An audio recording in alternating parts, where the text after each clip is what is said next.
Je suis Anne-Marie Mathès.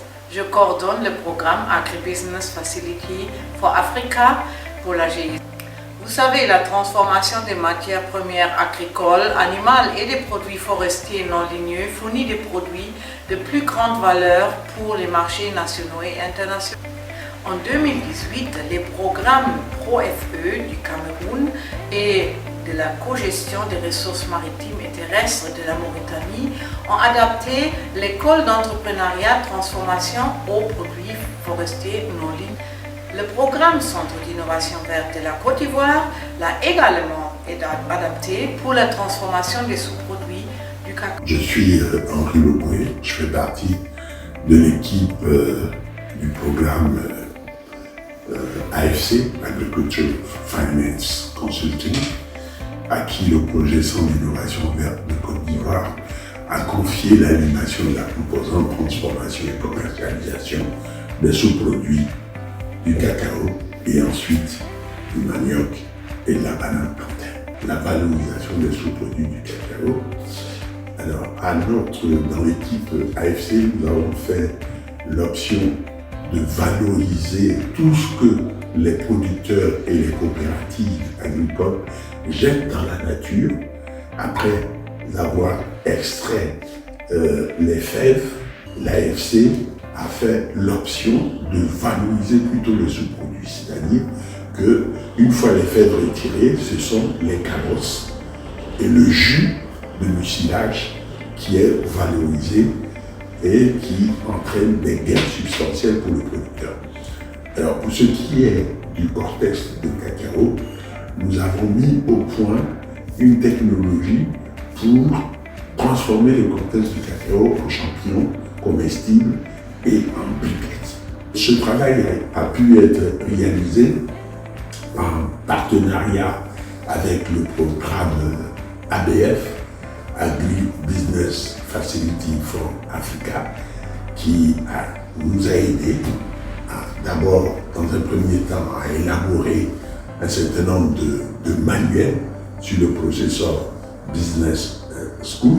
Et nous avons donc, grâce à ce partenariat-là, élaboré des manuels et des supports didactiques qui aujourd'hui servent énormément à la promotion du PBS dans la filière agricole en Côte d'Ivoire. L'école d'entrepreneuriat de transformation a donc été conçue par la GIZ pour la promotion et la valorisation des produits transformés en se fondant sur les principes de l'approche FPS, École d'entrepreneuriat. Je suis Henri Joliveau Liban 2, je suis maître formateur de l'approche Processor Business School ou encore PBS. Maître formateur, c'est un formateur d'abord qui a suivi un processus de certification. Il commence par la formation et puis après il fait des formations de masse et puis à un moment il est qualifié par ABF qu'il a les aptitudes à former d'autres formateurs. Et c'est la personne qui est chargée de l'introduction de l'approche. Ça veut dire que si vous voulez développer cette approche pour votre communauté, c'est eux qui sont désormais chargés de former la cible. Bienvenue à l'unité de transformation du Cotramou. Je m'appelle Valérie Sanjo, je suis la machiniste. Cette unité sert presque 3 arrondissements. Nous avons les femmes qui viennent de Mindourou, de Messok, de Ngoela, même de Malaya, donc à la frontière de Lomé et Okadouma. Je m'appelle Madame Ochamzo Angèle. J'ai été formée par le BBS à Lomé. Je suis Milo Mabia Yvonne, formatrice PBS évaluée. J'ai été retenue et maintenant je forme aussi d'autres femmes au niveau de Lomé. On voudrait que l'entrepreneur parte d'un point A à un point B. Les femmes sont parties du point où elles n'étaient pas organisées. Et puis au niveau des entreprises, elles n'avaient même pas une idée de ce qu'on appelle une entreprise. Mais avec la formation aussi, il y a des outils qu'on développe. Surtout qu'il y a 10 modules qui sont déroulés de façon terre à terre et qui sont adaptés aux réalités et au niveau des participants. Avant cette formation, je pratiquais les mauvaises techniques de collecte, de stockage, de dépulpage des amandes de Moabi. Je me nomme Marie Ntengue. Avant là, je partais en brousse, je ramasse mon Moabi. Avant, quand je récoltais le Moabi en forêt, je venais le sécher directement à même le sol. Et traditionnellement, quand il fallait presser, je ressortais un demi-litre d'huile et une huile qui n'était pas de bonne qualité et colorée. Je vendais ça comme ça, si j'ai mes 300, ça me suffit. Je ne regarde pas si j'ai un capital ou bien si j'ai un bénéfice. Je divisais ça en deux, on mange, on vend. Après la formation BBS, je viens maintenant écraser mon huile dans l'unité de transformation des Lomiers.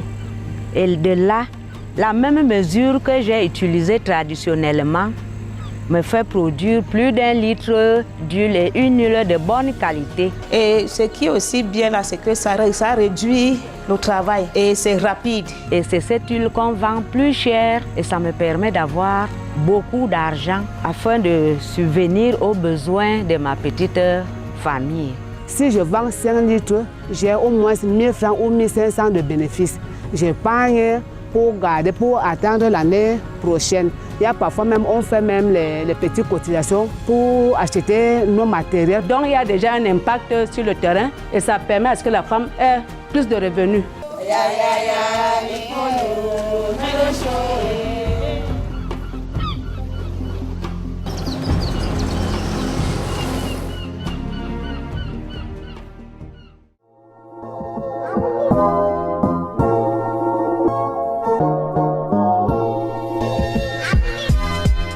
Je m'appelle Abraham Aoutaksa. Je suis expert en développement des chaînes de valeur produits forestiers non ligneux. Le PBS, c'est l'école entrepreneuriale de transformation. Et nous l'avons implémenté dans les régions du nord et de l'extrême nord. Moi, c'est Anna Vail ici, épouse témoin. Dans le cadre de PBS, je suis transformatrice. Je suis présidente d'un groupe appelé l'Association des femmes volontaires pour le développement de Mesquine. Je suis dans la coopérative de Marois 1er. Nous faisons dans l'huile de Nîmes. GIZ, chaque fois qu'ils avaient les descentes sur le terrain, ils nous trouvaient toujours en bordure de route avec certaines femmes ou bien individuellement en train de ramasser les graines de Nîmes surtout. Ils nous demandaient pour ce qu'on voulait faire avec. On disait que non, on utilisait ça à la maison pour les enfants parce que c'est nécessaire. Bon, et on la transformait manuellement. Et c'est chacune qui faisait ses travaux à domicile et individuellement.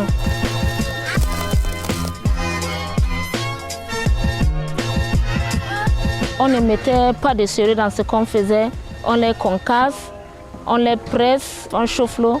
On presse ça avec la main et puis les boîtes de récupération, on pouvait trouver partout dans la rue. On prend, on rince tout simplement, on met nos huiles là-bas et puis on vend. Les quantités qu'on pressait là, l'huile là, c'était très insignifiant. Avec l'appui de ABF, il était question d'initier les modules de formation, les cahiers pratiques. Et il y a également l'étape de la préparation des formateurs.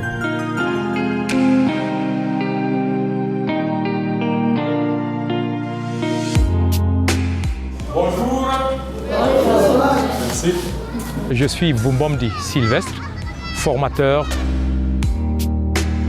Les modules sont celle de faire intéresser d'abord l'apprenant à ce qu'il a commencé de faire. Et la majorité des groupes, malgré leur niveau intellectuel, se retrouvent toujours. Et dans ces modules, il y a cette approche entrepreneuriale, découvrir que je suis entrepreneur, savoir les outils que j'utilise pour que mon entreprise continue. Et après cela, se poser la question, est-ce que je gagne? Est-ce que je perds? C'est les calculs. D'accord, je gagne.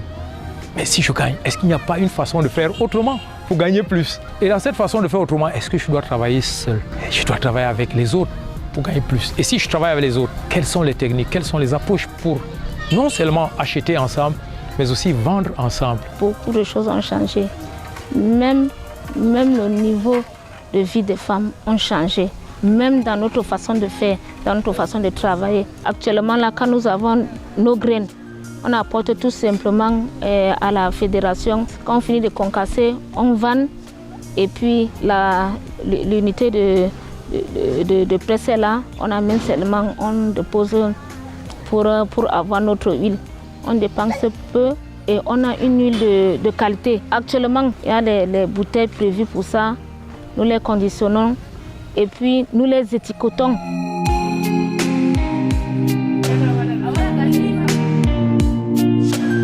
J'ai compris qu'il faut calculer avant de me lancer. J'ai compris qu'il faut renouveler mes équipements. J'ai compris qu'il faut avoir un stock d'intrants avant de me lancer. Mais maintenant, quelle stratégie je choisis pour être opérationnel, efficace et rentable? Voilà les différents modules. Ils sont au nombre de 10. On va chauffer, feu! Merci. Le changement est visible. La majorité des femmes migrent progressivement vers les pratiques les plus améliorées et également les technologies appropriées pour les extractions des huiles. Depuis la formation de PBS, on parvient déjà à épargner. Oui. Avant, il n'y avait pas moyen d'épargner. Il y a aussi une caisse d'amortissement qu'on a mis de côté pour remplacer les matériels usés. Et étant donné que nous sommes une entreprise, nous devons bien faire et puis nous devons faire en sorte que notre activité soit continuelle. On voit de plus en plus des huiles qui sont conditionnées. On retrouve des coopératives avec ce ne sont plus des paperasses, mais avec des carnets de bord, de la comptabilité simplifiée qui est faite. Donc je pense progressivement que cette approche va permettre aux groupes de devenir des entreprenantes. Et avec les améliorations qui ont été apportées, les techniques améliorées, l'introduction des presses, l'introduction des outils pour réduire la pénibilité du travail, nous sommes dans un secteur dont la portée est très grande. Ces formations sont modulables, adaptables à différentes activités génératrices de revenus. Que ce soit dans l'élevage, on va toujours vous regarder les intrants, les équipements, la main-d'œuvre. Et on va regarder qu'est-ce que je gagne, est-ce que je perds, quelle stratégie je développe pour gagner plus.